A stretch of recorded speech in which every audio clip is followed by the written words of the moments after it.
तो बच्चों कैसे हैं आप सब। बहुत बहुत स्वागत है आपका आज की इस वीडियो में। आज की इस वीडियो में हम लोग देखने वाले हैं बच्चों, क्लास 12th है आपका, जिसका जियोग्राफी का एक प्रैक्टिस पेपर कह लीजिए, सैंपल पेपर कह लीजिए, जिसकी सीरीज हम लोग चला रहे हैं, तो वही देखने वाले हैं।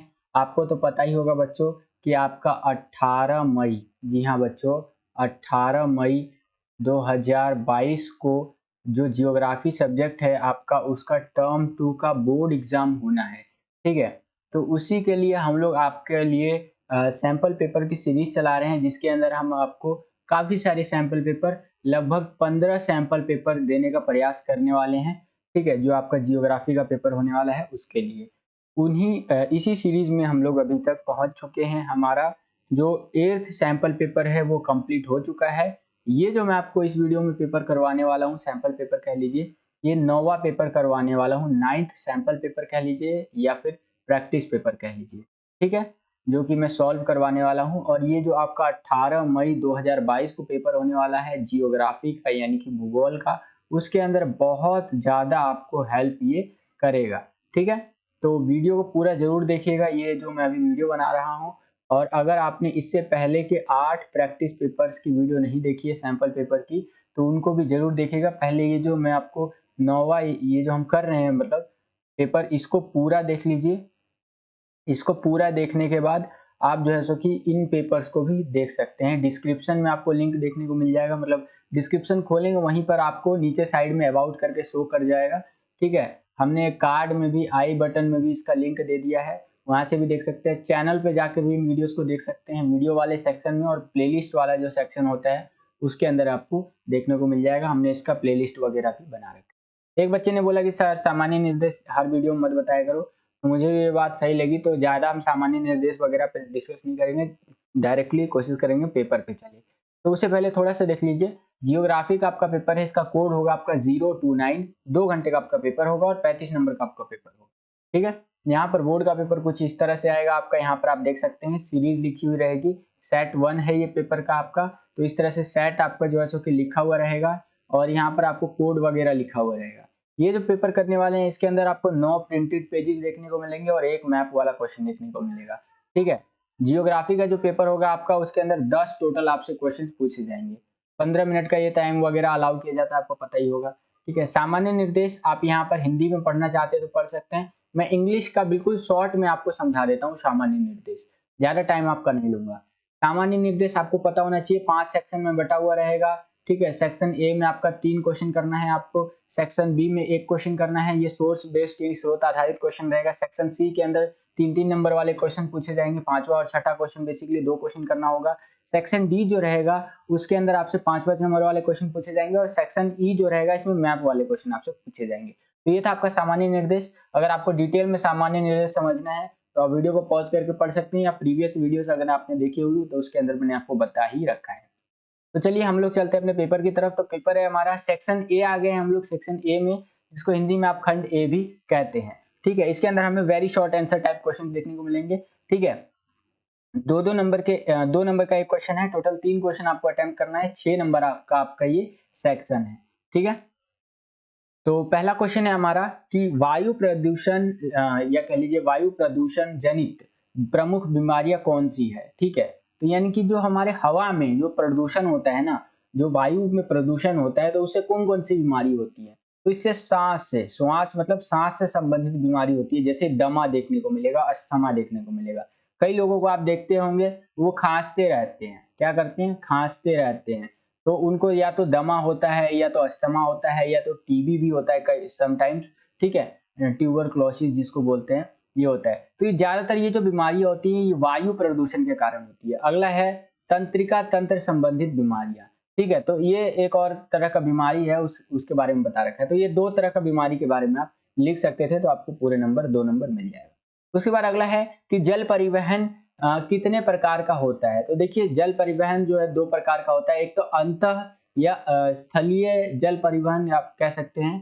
ठीक है, अंतः स्थलीय जल परिवहन, और एक होता है महासागरीय जल परिवहन, यानी कि जो नदियों उदियों में होता है वो वाला अंतः स्थलीय, और एक होता है महासागरीय, मतलब जो समुद्र में आ जाता है। ठीक है, तो इस तरह से आप इसका आंसर लिख सकते थे। इसी के अथवा में एक क्वेश्चन और पूछा है आपसे कि अगर आपको ऊपर वाला नहीं आता तो आप नीचे वाला भी कर सकते हैं, कि भारत के या भारत में गांव से आए प्रवासियों की 2 सामाजिक समस्याएं बताइए। ठीक है, अगर गांव से कोई आदमी जो है शहर में आता है, ठीक है, भारत के अंदर, तो इसकी कोई आपको 2 समस्याएं बतानी है कि वो शहर में आकर के क्या महसूस करेगा। तो देखिए, सामाजिक अकेलापन महसूस करेगा। समाज के लेवल पे अगर देखा जाए तो उसको अपने जैसे लोग बहुत कम देखने को मिलेंगे। गांव में उसको अपने जैसे लोग बहुत ज्यादा देखने को मिलते थे। उसका कल्चर उस व्यक्ति का गांव में जैसा था, शहरों में बिल्कुल अलग कल्चर चलता है। तो समाज में वो खुद को अकेला पाएगा, तो यहाँ पर सामाजिक अकेलापन देखने को मिलेगा। समटाइम्स उसका शोषण भी किया जाता है। गांव से कोई अगर आदमी आता है, ठीक है, तो उसका शोषण भी करते हैं, क्योंकि शहर में आएगा, उसकी एक मजबूरी है कि भाई कमाना है, खाना है, तो उससे किराया ज्यादा वसूलेंगे अगर वो किराए पे रहता है तो। ठीक है, साथ साथ क्या होता है कि अगर वो मान लीजिए गांव से आया, यहाँ पर उसको one nation one ration card के तहत राशन वगैरह मिल रहा है, तो राशन कम देंगे, सरकारी दुकानों पर राशन कम मिलता है, बहुत भारी होता है। ठीक है, तो ये जनरल समस्याएं हैं जो कि एक गांव वाले आदमी को शहर में फेस करना पड़ता है। अगला है, एक इसी कारणों से कई बार जो गांव के लोग होते हैं ना, वो नशे की लत में भी पड़ जाते हैं। ठीक है, नशे की लत में भी लग जाते हैं, तो ये एक और समस्या है। तो इस तरह से आप लिख सकते हैं। उसके बाद आगे चलते हैं, थर्ड क्वेश्चन देखिए, NRSA का जो कार्यालय है वो कहाँ है और इसका मुख्य कार्य क्या है। तो इसका फुल फॉर्म समझिए, नेशनल रिमोट सेंसिंग एजेंसी होती है, जो कि आंकड़ों के अधिग्रहण और प्रक्रमण का कार्य करती है, और इसका जो कार्यालय है वो हैदराबाद आंध्र प्रदेश में है। ठीक है, तो इस तरह से आंसर आप लिख सकते थे। अब आगे चलते हैं बच्चों, हम लोग आगे हैं सेक्शन बी के अंदर, जिसको हिंदी में आप खंड बी भी कहते हैं। इसके अंदर स्रोत आधारित प्रश्न आपसे पूछा जाएगा, स्रोत को पढ़ना है और उत्तर देना है। 3 नंबर का क्वेश्चन आपका। तो इसमें जो स्रोत है आपका वो स्वच्छ भारत मिशन जो है, या स्वच्छ भारत अभियान जिसको आप कह सकते हैं, उसके ऊपर है ये स्रोत। 2 लाइन का स्रोत तो है ही बेसिकली। ठीक है, तो इससे संबंधित आपसे क्वेश्चन पूछ रखा है 4.4 में। देखिए कि स्वच्छ भारत मिशन कब शुरू किया गया था, तो 2 अक्टूबर 2014 में स्वच्छ भारत अभियान जो है हमारा, या मिशन कह सकते हैं, शुरू किया गया था। उसके बाद अगला है कि स्वच्छ भारत मिशन किन के द्वारा जो है सो कि शुरू किया गया था, तो प्रधानमंत्री श्री नरेंद्र मोदी जी द्वारा शुरू किया गया था। अगला क्वेश्चन है कि स्वच्छ भारत का एक उद्देश्य आपको बताना है। तो स्वच्छ भारत जो अभियान है उसका एक उद्देश्य है कि भारत सरकार ने शहरी जो गंदी बस्तियों हैं उनमें जीवन की गुणवत्ता में सुधार लाने के लिए इसको शुरू किया गया था। ठीक है, तो ये आप शहर में जो गंदी बस्तियां हैं ना, उनकी जो जीवन की गुणवत्ता है, यानी कि लाइफ की जो क्वालिटी है, क्वालिटी ऑफ लाइफ है, वो इंप्रूव हो सके। ठीक है, तो ये आप लिख सकते हैं। आगे चलते हैं, अगला क्वेश्चन देखते हैं बच्चों। अब हम लोग आ गए हैं सेक्शन सी में, जिसको आप यहाँ देख सकते हैं, सेक्शन सी, जिसको हिंदी में आप खंड सी भी कहते हैं। इसके अंदर आपसे शॉर्ट आंसर टाइप क्वेश्चन देखने को मिलेंगे आपको इसके अंदर, यानी कि लघु उत्तर आधारित प्रश्न। ठीक है, 3-3 नंबर के इसमें आपको 2 क्वेश्चन करने हैं, 6 नंबर आपको टोटल मिल जाएंगे, ध्यान रखिएगा। तो पहला क्वेश्चन है कि देश की प्रगति में रेलवे का गहन योगदान देखने को मिलता है, ये स्पष्ट करना है। यहाँ गहन की जगह आप यहाँ पर अहम कर सकते हैं। ठीक है, देश की जो प्रगति है इसमें रेलवे जो है उसका अहम योगदान देखने को मिलता है, ये आपको स्पष्ट करना है। देखिए, रेल बहुत इंपॉर्टेंट है, कैसे, इसको समझिए बच्चों। देखिए, भारतीय रेल जो है, रेल का जो जाल है वो विश्व के सर्वाधिक लंबे रेल जालों में से एक है। देश के आर्थिक विकास में इसका अत्यधिक योगदान है। ठीक है, देश के अंदर रेल जो है ना, एक रीढ़ की हड्डी भी आप इसको समझ सकते हैं। हमारे देश की जो अर्थव्यवस्था है ना, उसकी रीढ़ की हड्डी आप इसको समझिए, क्योंकि रेल के बिना ना हमारी इकोनॉमी ठप पड़ जाएगी, ऐसा मान के चलिए। रेलवे जो है ना, रेलों द्वारा कोयला सबसे अधिक ढोया जाता है। रेल के द्वारा, ट्रेन के द्वारा, मालगाड़ियां जो होती है ना, उससे द्वारा कोयला सबसे अधिक ढोया जाता है। इसके अधिक भारी कच्चे माल की ढुलाई भी रेलवे द्वारा की जाती है, यानी कि इससे अधिक कह सकते हैं जो कच्चा माल होता है, भारी होता है, उसको भी रेलवे द्वारा ही एक जगह से दूसरी जगह लाया और ले जाया जाता है। आगे अगर हम बात करें तो रेल तैयार माल को भी विभिन्न बाजारों तक पहुंचाती है, यानी कि जो तैयार माल है उसको भी अलग अलग बाजार तक रेलवे पहुंचाता है। उसके बाद अगला है कि विदेशों से आयातित माल को आंतरिक भागों के बाजार तक भी रेलवे ही पहुंचाता है। कहने का मतलब यह है कि विदेश से मान लीजिए ये समुद्री तट है, यहाँ पर कोई सामान आ गया, ठीक है, अब यहाँ से क्या है, रेलवे आएगा। रेलवे क्या करेगा कि इस तैयार माल को लेगा उठा के, और ये हमारा बड़ा सा शहर है, यहाँ पर क्या करेगा, पहुंचा देगा। ठीक है, तो इस तरह से रेलवे जो विदेश से आई हुई चीजें होती है ना, तो उनको क्या करता है, उठाता है और हमारे जो शहर है यहाँ पर पहुंचा देता है। ठीक है, तो इस तरह से भी आप समझ सकते हो। तो इसलिए रेलवे का एक अहम योगदान देखा जाता है देश की प्रगति में। आई होप कि आपको समझ में आया होगा। अब हम लोग चलते हैं अगले क्वेश्चन, हमारा छठा क्वेश्चन है कि सड़क घनत्व क्या होता है। सड़क घनत्व को निर्धारित करने वाले कारकों को आपको बताना है। ठीक है, तो समझते हैं बच्चों इसको। देखिए, प्रति 100 वर्ग किलोमीटर जो है सो की में सड़कों की कुल लंबाई को सड़क घनत्व कहते हैं। सड़क घनत्व को निर्धारित करने वाले कारक हमारे इस तरह से। इसकी डेफिनेशन याद रखिएगा, कई बार 2 नंबर के क्वेश्चन में भी पूछ लेता है कि सड़क घनत्व क्या होता है। तो सड़क घनत्व का मतलब होता है प्रति 100 वर्ग किलोमीटर में सड़कों की कुल जो लंबाई है ना, उसका जो सड़क घनत्व हम लोग इसको कहते हैं। ठीक है, और सड़क घनत्व को निर्धारित करने वाले जो कारक है, इसको क्या क्या कारक जो निर्धारित करते हैं वो निम्नलिखित है। अब कौन कौन से कारक है जो इसको निर्धारित करते हैं सड़कों के घनत्व को। तो पहला है भूभाग की प्रकृति, वहां का जो भूमि है उसकी प्रकृति कैसी है, मैदानी क्षेत्र है, पहाड़ी क्षेत्र है, कैसा है। तो देखिए, मैदानी क्षेत्रों में सड़कों का निर्माण आसान व सस्ता होता है, जबकि पहाड़ी व पठारी क्षेत्रों में निर्माण महंगा व कठिन होता है। जाहिर सी बात है, अगर कोई मैदानी क्षेत्र है जैसे दिल्ली, मुंबई, ऐसी जगह हैं, तो यहाँ पर क्या है, ज्यादातर समतल भूमि है, आराम से कोई भी सड़क बनाई जा सकती है, रोड बनाया जा सकता है। लेकिन वहीं अगर कोई पहाड़ी क्षेत्र है जैसे कि लद्दाख हो गया, आपका उत्तराखंड हो गया, उत्तराखंड का कई भाग, वहां पर सड़क वड़क बनाना बहुत दिक्कत है, क्योंकि पठारी क्षेत्र है, पहाड़ वहाड़ ज्यादा देखने को मिलता है, महंगा भी पड़ता है। इसीलिए सड़कों की गुणवत्ता व घनत्व मैदानी क्षेत्रों में अधिक और ऊंचाई बरसाती व वनीय क्षेत्रों में कम होती है। यानी कि सड़क की जो क्वालिटी है और सड़कों की जो लंबाई है, कह सकते हैं सड़कों का जो चीज है ना, मतलब ज्यादातर सड़क जो है आपको मैदानी क्षेत्रों में देखने को मिलेगा। ऐसे क्षेत्र जहां पर आपको बारिश बहुत ज्यादा होता हो, मेघालय जैसे देश कह रहा हूँ, मेघालय जैसे क्षेत्र, माफी चाहूंगा। ठीक है, और उसी हिसाब से जो हमारे क्या बोलते हैं पठारी क्षेत्र है, वहां पर भी आपको सड़क कम देखने को मिलेगा, क्योंकि सड़क बनाना ही बहुत मुश्किल हो जाता है वहां पर। आगे समझिए आर्थिक विकास का स्तर। देखिए, जिन क्षेत्रों का आर्थिक विकास अच्छा होता है वहां सड़कों का घनत्व भी अधिक होता है। यहाँ पर जहां पर आपको आर्थिक विकास यानी इकोनॉमिकल डेवलपमेंट चाहिए, वहां पर आपको सड़कों का घनत्व भी चाहिए होगा। ऐसा देखा गया है कि जहां पर ज्यादा सड़क रहता है ना, और अच्छी प्रकार का सड़क रहता है, वहां पर आपको ज्यादा विकास देखने को मिलेगा, इकोनॉमिकली वो जगह ज्यादा स्ट्रांग होगा। ठीक है, आर्थिक रूप से। जैसे उत्तरी व दक्षिणी भारतीय राज्य, जबकि पूर्वी प्रदेशों में भूभाग की प्रकृति व विकास के निम्न स्तर के कारण सड़कों का घनत्व होता है। ठीक है, सरकार की इच्छा शक्ति भी सड़क घनत्व को प्रभावित करती है, कि सरकार ने अगर चाह लिया ना भाई, तो वो चाहे ना, तो कहते हैं ना कि भाई अकेला चना झाड़ नहीं तोड़ सकता, इस तरह से होता है ना कहावत। लेकिन सरकार ने अगर चाह लिया, क्योंकि सरकार के पास पैसा है, श्रमिक है, सभी चीज है, ठीक है, तो वो चाहे तो ऐसे पठारी क्षेत्रों में भी सड़क बना सकती है, और ना चाहे तो भाई मैदानी क्षेत्रों में भी नहीं बनेगा। ठीक है, तो सरकार की इच्छा शक्ति भी बहुत महत्वपूर्ण है, सड़क घनत्व को प्रभावित करती है भी।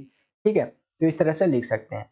इसी के अथवा में क्वेश्चन दे दिया आपको कि अगर आपको ऊपर वाला ये क्वेश्चन नहीं आता है तो आप ये नीचे वाला क्वेश्चन कर सकते हैं। इसको समझते हैं बच्चों। कौन सी धार्मिक व सांस्कृतिक गतिविधियां प्रदूषण के लिए उत्तरदायी है। ठीक है, कौन सी जो धार्मिक या कह लीजिए सांस्कृतिक गतिविधियां हैं जो प्रदूषण के लिए उत्तरदायी है, पॉल्यूशन कौन कौन सी चीजें बढ़ाती हैं। तो देखिए,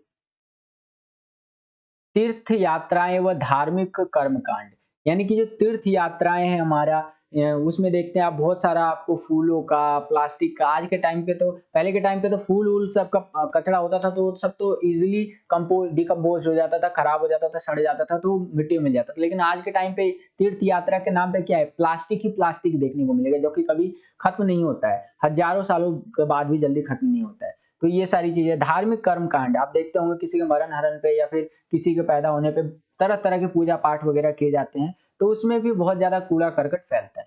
धार्मिक मेले में, धार्मिक मेला जो लगता है उसके अंदर भी कभी बहुत ज्यादा प्रदूषण आपको देखने को मिलेगा, चाहे वो आप ध्वनि प्रदूषण कह लीजिए, ठीक है, या अन्य तरह का प्रदूषण कह लीजिए। पर्यटन, यहाँ पर टूरिस्ट भी अगर कहीं पे आते हैं तो वहां पर भी कचरा आपको देखने को मिलेगा ही मिलेगा, और साथ ही साथ आपको प्रदूषण भी देखने को मिलेगा, हर प्रकार का प्रदूषण। ठीक है, पर्वत रोहन एवं खोज अभियान, ऐसे में भी आपको प्रदूषण देखने को मिलेगा। मृत शरीर को जलाना, जल में बहाना व घर के धार्मिक अपशिष्टों को फेंकना बहाना, इन सब चीजों से क्या होता है, प्रदूषण होता है। ठीक है, तो इनको आपको एक्सप्लेन करके लिख देना है। आगे चलते हैं। अब हम लोग आ गए हैं बच्चों सेक्शन डी के अंदर, जिसको हिंदी में आप खंड डी भी कहते हैं। इसके अंदर आपसे लॉन्ग आंसर्स टाइप क्वेश्चन जो होते हैं ना, दीर्घ उत्तरीय प्रश्न, 5-5 नंबर के जो क्वेश्चन होते हैं वो पूछे जाएंगे। 3 क्वेश्चन करने हैं 5 नंबर के, आपको टोटल 15 नंबर आपको मिल जाएंगे अगर आपने तीनों क्वेश्चनों को सही कर दिया तो। ठीक है, तो सेक्शन डी का पहला क्वेश्चन है हमारा 7वां क्वेश्चन बच्चों, कि विश्व में अंतःस्थलीय जलमार्ग के विकास के लिए उत्तरदायी 3 कारकों की व्याख्या करनी है। अंतःस्थलीय जलमार्ग क्या होता है ना, देश के अंदर ही जो जलमार्ग का हम लोग प्रयोग करते हैं, नदियों के थ्रू, जो नहर होते हैं उनके थ्रू, देश के अंदर, तो वो अंतःस्थलीय के अंदर आता है। देखिए, अंतःस्थलीय जलमार्ग के विकास की आवश्यक दशाएं जो है वो निम्नलिखित है। इसका विकास के लिए जो दशाएं हैं वो क्या क्या है उनको समझिए। देखिए, नदियां 12 मासी होनी चाहिए, यानी कि जो नदी है वो 12 मासी का मतलब पूरे साल भर बहती रहनी चाहिए। ये नहीं कि 6 महीना नदी बह रहा है और 6 महीना सूखा पड़ गया, ऐसा नहीं होना चाहिए। 12 मासी मतलब पूरे साल भर नदी जो है बहती रहनी चाहिए। ठीक है, जिन नदियों में जल केवल वर्षा ऋतु में ही रहता है उनका प्रयोग वर्ष भर जल मार्गों के रूप में नहीं किया जा सकता। यानी कि ऐसी नदियां जिनमें केवल बारिश के टाइम पे ही पानी आता है ना, तो वो नदियों का हम लोग इस्तेमाल नहीं कर सकते जल मार्ग के रूप में, उनमें से नाव वाव शिप विप नहीं गुजार सकते भाई। ठीक है, तो ये चीज है, विकास के लिए ये सारी चीजें उत्तरदायी है। उसके बाद है नदियों का मार्ग जल प्रपातों, सोपानी प्रपातों, छिपिकाओं तथा महाखंडों से मुक्त होना चाहिए। तो ये और कुछ बातें बता रखा है बच्चों। उसके बाद आगे चलते हैं, तो नदियों में विसर्प भी कम होने चाहिए जिससे कि सीधा जलमार्ग जो है प्राप्त हो। यानी कि डायरेक्ट रूप से आप देखेंगे तो ज्यादा दिक्कत समस्या नहीं होना चाहिए नदियों के अंदर। ठीक है, ये होना चाहिए कि सीधा जलमार्ग देखने को मिले, ज्यादा इधर उधर ना हो। ठीक है, उसके बाद अगला है कि शीतकाल में नदियां बर्फ मुक्त होनी चाहिए। यानी कि जब ठंडी का टाइम आता है ना, तो नदी जो है ना वो बर्फ मुक्त होनी चाहिए। यानी कि ऐसा ना हो कि नदी जम जाए, उसमें से आप नाव कैसे चलाएंगे। ठीक है, तो ये दिक्कत वाला काम है। अगला, नदियों में नदियों के जो मुहाने होते हैं वो साफ रहने चाहिए जिससे कि समुद्र यातायात से आंतरिक यातायात को जोड़ा जा सके। यानी कि जो नदी का यातायात है उसको सही रखने के लिए उसको साफ रखना भी बहुत जरूरी है, उसका मुहाना साफ होना चाहिए। तो इस प्रकार से विश्व में हम अंतःस्थलीय जलमार्ग का विकास इन तरीकों से कर सकते हैं, इन कारकों के द्वारा। ठीक है, तो मैंने आपको व्याख्या कर दिया। आगे चलते हैं, अगला क्वेश्चन देखते हैं। अगला क्वेश्चन है हमारा, भारत में खनिजों का संरक्षण क्यों आवश्यक है और हम उनका संरक्षण किस प्रकार कर सकते हैं। 2 बिंदुओं में आपको व्याख्या करनी है इसकी। ठीक है, तो देखिए, खनिज समय के साथ समाप्त हो जाते हैं, जाहिर सी बात है। खनिज ऐसी चीज है ना जो जमीन खोद करके हम लोग निकालते हैं, चाहे वो पेट्रोल डीजल या फिर आप कह लीजिए सोने चांदी, कोई भी चीज ले लीजिए। ठीक है, जो हम खनन की प्रक्रिया के द्वारा निकालते हैं ना, ये आपका कोयला वोयला बेसिकली ऐसी चीजें, तो ये टाइम के साथ ये क्या होगा कि आपका खत्म हो जाएगा। ठीक है, तो ये चीज है। उसके बाद बताया गया है इसीलिए इनका संरक्षण बहुत जरूरी है। आगे देखिए, भूगर्भिक दृष्टि से इन्हें बचाने में इन्हें बनने में लंबा समय लगता है और आवश्यकता के समय इनका तुरंत पुनर्भरण नहीं किया जा सकता, इसलिए उनका संरक्षण अति आवश्यक है। यानी कि जब जमीन खोद करके हम कोई खनिज निकालते हैं, क्या निकालते हैं, खनिज निकालते हैं। ठीक है, खनिज निकालते हैं बच्चों, तो ये हम लोग निकालते निकालते एक टाइम ऐसा आएगा जब ये खत्म हो जाएगा। क्या हो जाएगा, खत्म हो जाएगा बच्चों। लेकिन यहाँ पर एक बात बोली गई है, ध्यान से समझिए, कि हम लोग खत्म तो कर देंगे इसको, लेकिन ऐसा नहीं है कि ये कोई चाय है जो कि आपको 15 मिनट में बन जाएगा चाय और चाय बना के पी लो। नहीं भाई, ये ऐसा नहीं कि 1-2 साल में बनेगा, नहीं, करोड़ों साल लग जाता है आपका खनिज बनने में, करोड़ों साल लग जाता है। अगर आप जो धरती से कोयला निकाल रहे हैं ना या पेट्रोल निकाल रहे हैं, तो डायनासोर टाइम, जब डायनासोर रहा करते थे ना धरती पे, तो भूकंप भूकंप आया, वही दब गए अंदर, वही कोयला पेट्रोल ये डीजल वुजल ये सब बन करके हमको मिल रहा है। ठीक है, तो ये चीज है, तो हम लोग इसको तुरंत नहीं बना सकते, तुरंत ही इसका पुनर्भरण नहीं किया जा सकता है। ठीक है, उसके बाद आगे है अगला, देखिए पॉइंट में क्या कह रहा है कि अति अल्प धात्विक खनिजों के स्थान पर प्रतिस्थापकों का उपयोग खनिज की पूर्ति को घटा सकता है। तो कुछ और बात बता रखा है कि धात्विक खनिज का पुनर्चक्रण रिसाइकलिंग करके तथा छाजन धातुओं का उपयोग करके खनिज धातुओं को संरक्षित कर सकते हैं। ठीक है, सामरिक और अति अल्प खनिजों का निर्यात घटाकर उनके भंडारों को भविष्य के लिए सुरक्षित किया जा सकता है। तो ये कुछ और बातें बता रखा है कि हम लोग खनिज को कैसे सुरक्षित रख सकते हैं। सामरिक और अति अल्प खनिजों को निर्यात को घटा करके भविष्य के लिए हम लोग इसको सुरक्षित रख सकते हैं। ठीक है, तो इस तरह से यहाँ पर बातें बता रखा है कि किस तरह से हम लोग खनिजों का संरक्षण कर सकते हैं, और भारत में खनिजों का संरक्षण तो और भी ज्यादा आवश्यक है। ठीक है, तो इस तरह से आप लिख सकते हैं। आई होप कि आपको समझ में आया होगा। आगे चलते हैं। इसी में आपको एक अथवा वाला क्वेश्चन दे दिया है कि अगर आपको ऊपर वाला क्वेश्चन नहीं आता है तो आप ये नीचे वाला क्वेश्चन कर सकते हैं। देखिए, वायु प्रदूषण क्या है, मैंने अभी आपको बताया भी था। इसके प्रमुख स्रोत क्या क्या है, मानव स्वास्थ्य पर वायु प्रदूषण का क्या प्रभाव पड़ता है। देखिए, पेपर के अंदर क्या होता है ना कि जब आपसे कोई एक क्वेश्चन 5 नंबर का ना पूछवा रहा हो तो इसी तरह से 3 क्वेश्चन मिला करके आपसे 5 नंबर का पूछ लेगा। ठीक है, और आपको तीनों क्वेश्चनों का आंसर देने होंगे। जैसे कि अगर मैं यहाँ पर आपसे बात करूं, ठीक है, ये जो अभी मैं आपको करवा रहा हूं इसमें इसको मैं मिटाता हूं पहले। ओके, यहाँ पर अगर आप देख पा रहे हैं तो पहला क्वेश्चन पूछ लिया कि वायु प्रदूषण क्या है, एक क्वेश्चन। इसके बाद दूसरा क्वेश्चन पूछा है कि इसके प्रमुख स्रोत क्या है, फिर 2 क्वेश्चन हो गया। फिर तीसरा क्वेश्चन, पहला दूसरा क्वेश्चन ये हो गया हमारा। ठीक है, और तीसरा क्वेश्चन ये होगा हमारा कि मानव स्वास्थ्य पर वायु प्रदूषण का क्या प्रभाव पड़ता है। और ये तीनों क्वेश्चन मिला करके आपसे 5 नंबर में पूछा है, देख रहे हैं ना आप। ठीक है, तो इस तरह से आपसे 5 नंबर में पूछ सकता है बच्चों। तो समझिए बच्चों, इसका आंसर किस तरह से लिखना है आपको। यहाँ पर देखिए, देखिए, धूल, धुआं, जहरीली गैसें, दुर्गंध व वाष्प की वायु में वृद्धि जो कि जीव जंतुओं व संपत्ति के लिए हानिकारक होती है, वायु प्रदूषण कहलाती हैं। यानी कि जो भी धूल उड़ता रहता है, धुआं आता है, जहरीली गैसें हमारे वातावरण में मिलती रहती है, ये जो दुर्गंध आता रहता है, ठीक है, तो ये सारी चीजें मिला करके क्या होता है ना कि वायु प्रदूषण का निर्माण करता है, और यही वायु प्रदूषण कहलाता है। ठीक है, अगर हम लोग बात करें वायु प्रदूषण के क्या क्या स्रोत हो सकते हैं, तो जो हम लोग जीवाश्म ईंधन का दहन करते हैं, ठीक है, ठोस कचरा जो है सो कि निपटाने का प्रयास करते हैं, और ये सल्फर हो गया आपका, वायु में जो सल्फर होता है, नाइट्रोजन होता है, ऑक्सीजन, हाइड्रोजन, कार्बन व कार्बन डाइऑक्साइड व कार्बन मोनोऑक्साइड, सीसा व एक्सबेस्टस छोड़ते हैं ना, जिससे कि वायु प्रदूषण होता है। इतने प्रकार की गैसें जब वायु में मिल जाती है ना, तब वायु प्रदूषण होता है हमारा। ठीक है, उसी प्रकार से अगर हम बात करें तो स्वास्थ्य पर इसका क्या प्रभाव पड़ता है, तो स्वास्थ्य पर इतना खराब प्रभाव पड़ता है कि आदमी बहुत जल्दी बीमार हो सकता है। और इससे क्या होता है ना कि नगरों के ऊपर कोहरा छाया रहता है। ठीक है, जो मानव स्वास्थ्य के लिए हानिकारक होता है। इससे अम्लीय वर्षा भी हो सकती है। ठीक है ना, जो स्वास्थ्य के लिए हानिकारक है। अम्लीय वर्षा के लिए एक क्वेश्चन बना रखा है मैंने, वो आगे आने वाली वीडियो में आपको पता चल जाएगा। ठीक है, स्वास्थ्य पर इसका एक और प्रभाव आप लिख सकते हैं कि वायु प्रदूषण के कारण क्या होता है ना, अस्थमे जैसी, दमे जैसी बीमारियां होने का खतरा रहता है। ठीक है, तो आई होप कि इतना समझ में आ गया होगा आपको। आगे चलते हैं, अगला क्वेश्चन देखिए, 9वां क्वेश्चन की भूमि निम्नीकरण की समस्या के कारणों का वर्णन कीजिए। इन सभी समस्याओं का प्रमुख कारण क्या है। ठीक है, तो मैंने पहले की वीडियो में बता रखा है आपको ये।